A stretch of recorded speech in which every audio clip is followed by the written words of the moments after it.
अस्सलाम वालेकुम। कहाँ थे आप लोग हैं? लगता है कोई सैर सपाटा कर रहे थे आप लोग। चलें अब आज शायान की मर्जी की कहानी। तो शायान ने किस कहानी का इंतखाब किया आज? दरख्त। दरख्त।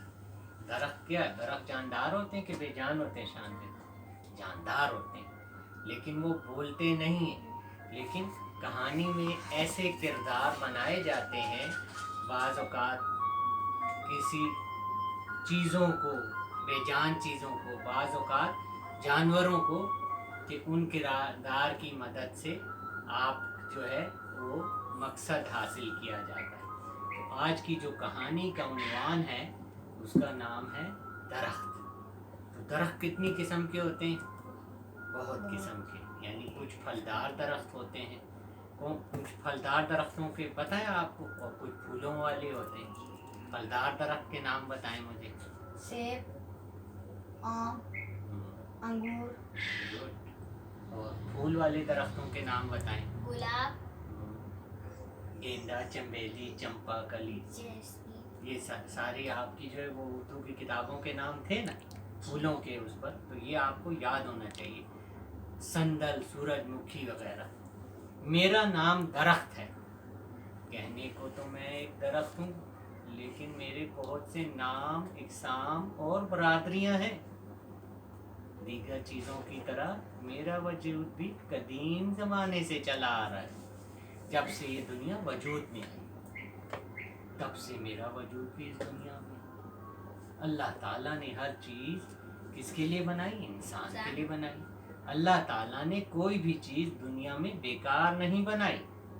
जहाँ पानी काम आता है वहाँ मिट्टी, रेत और पत्थर के बगैर भी काम अधूरा रहता है। हत्ता कि हम दरख्त, पानी, हवा, मिट्टी, रेत, पत्थर, ईंट सब का आपस में चोली दामन का साथ है, और हम सब का आपस में गहरा ताल्लुक। ये दरख्त कह रहा है, ठीक है ना। हम सब इंसान की ज़रूरियात की चीज़ें हैं, और हमारे बगैर इंसान की ज़िंदगी अधूरी है। यानी दरख्त से आप जो है फल और फूल भी हासिल करते हैं, और उसकी लकड़ी से आप लोग जब घर बनाते हैं तो इमारत में भी काम, मिसाल के तौर पे आप एक इमारत बनाते हैं, इसमें ईंट, पत्थर, मिट्टी, रेत, सीमेंट और बजरी लगाते हैं, और ये सब चीज़ें पानी के बगैर नहीं लग सकती। जब इमारत तैयार होती है तो फिर वो मेरे बगैर कैसे मुकम्मल हो सकती है? दरवाजे, खिड़कियाँ, रोशनदान, अलमारियाँ वगैरह मुझे से चीड़ फाड़ कर बनाई जाती हैं, जब जाकर मुकम्मल इमारत वजूद में आती है।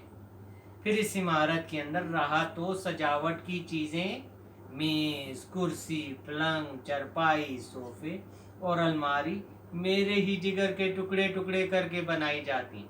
मैं इंसान के बहुत काम आता हूँ। जब इंसान सर्दी से ठुठरते हैं तो मुझको ही काट कर आग जलाते हैं, और आग की तपिश से लुत्फानंदोज होते हैं। दुकानों की डेकोरेशन में तो मेरा कमाल है। दुनिया के चप्पे चप्पे पर मैं मौजूद हूँ। दुनिया का कोना कोना मुझसे भरा पड़ा है।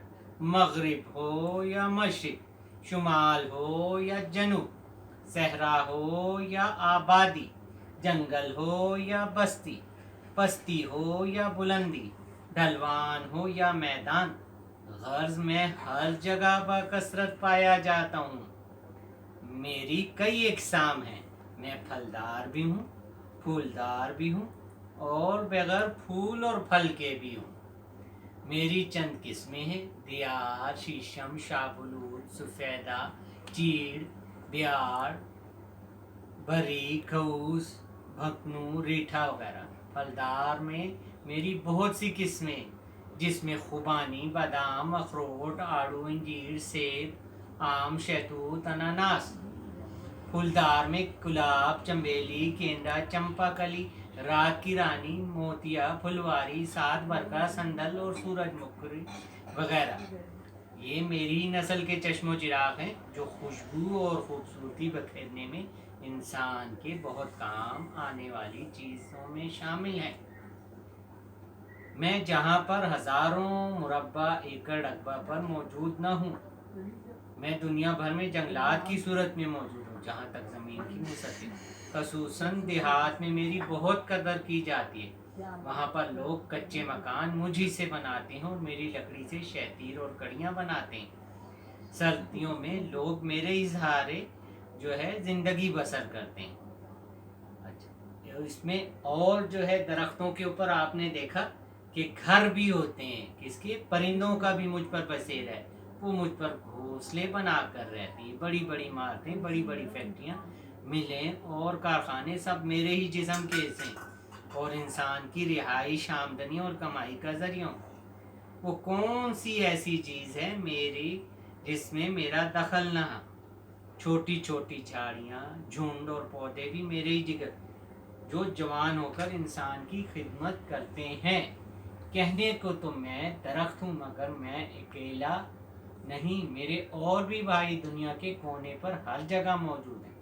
سب سے بڑھ کر کے انسانوں کو بھی ہمدردی اور اثار کا سبق دینے کے لیے میری مثال دی جاتی ہے۔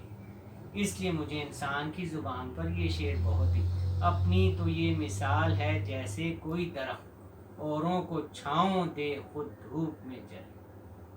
ذرا آپ بھی میرے دوستوں درختوں کے موجود ہونے کے کچھ فائدے جو ہے یاد کریں اور اپنے دوستوں کو سنائیں۔